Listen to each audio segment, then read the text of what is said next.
Previously, I showed you how to set up the WiCAN and get it working with Home Assistant so that we can monitor our Ionic 5. I am going to admit it was pretty hard. Definitely not easy for newbies, even though I tried my best to make it super duper easy. Luckily, somebody from this GitHub made it very easy to get the WiCAN working with Home Assistant. Let's go to this GitHub page. Click on Releases. Go down to Source Code. Open the zip file once you downloaded it. Double-click on the folder.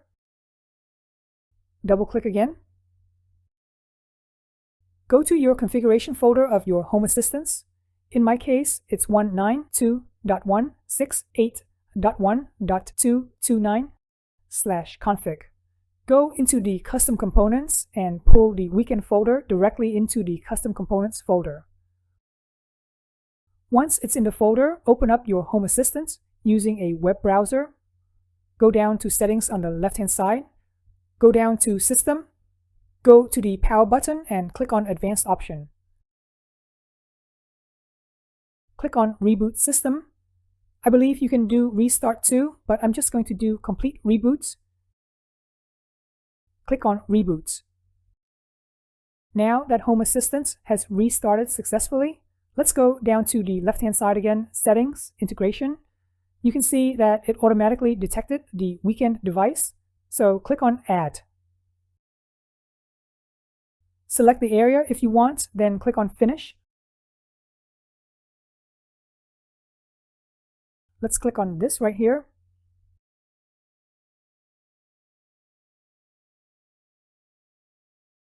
Let's click on the gear icon, post interval.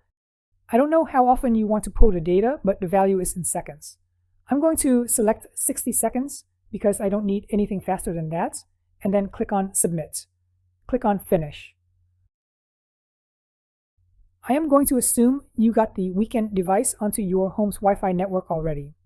If not, please refer to this previous video. Log into the IP address of your WiCAN on any browser. Click on About tab.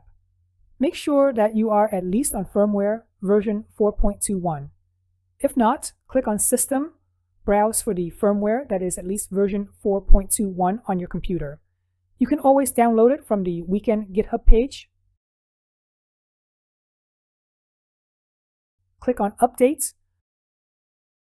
Once it's updated, it should automatically reboot your WiCAN. If not, click here to manually reboot. Go back into the About tab to confirm that you are indeed on version 4.21. Click on the Settings tab.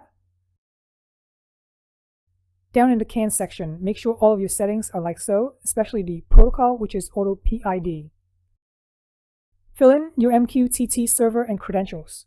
I'm not sure if this is needed, but let's have it just in case. For sure, you'll need to go into the Automate tab. All of these must be filled in. For instance, webhook, enable. This webhook URL is automatically filled in. It should look familiar to you. This is your Home Assistant's IP address. User destination can be disabled. Standard PID will be enabled. The ECU protocol will be this value. Vehicle specific. This you have to enable. Click on Get the Latest and find your car from the drop-down menu. Mine is already selected, which is my car, the Hyundai Ioniq 5, 2023, SEL, all-wheel drive. There were at least 3 versions of it. And none of the other 2 work. That's why I switched over to this version, and it works. All of the fields were automatically populated in. There's a bunch of them, as you can see. Scroll all the way down. Click on Submit Changes. Reboot your WiCAN device one more time. Now in Home Assistant, go to Settings, Integration. WiCAN's integration and click on One Device. You should see all of the entities and their values. There are a lot of values, a lot of information, and I'm not sure if all of them are needed or useful. I don't know if you want some of the odd ones for automations. For sure, one of the things I'm interested in is whether the 12 volts battery is still charged up to at least 12 volts. The SOC of the 12 volts right now is 91%, which is good. It should never dip below 40%, I believe. The car is still charged up. The car's big battery is still charged up at 70%. The state of health is 92%. I have no idea why it's so low. Apparently, on some other people's cars, it is at least 98%. I should remind you that my WiCAN is plugged into the DCAN bus. D stands for diagnostics.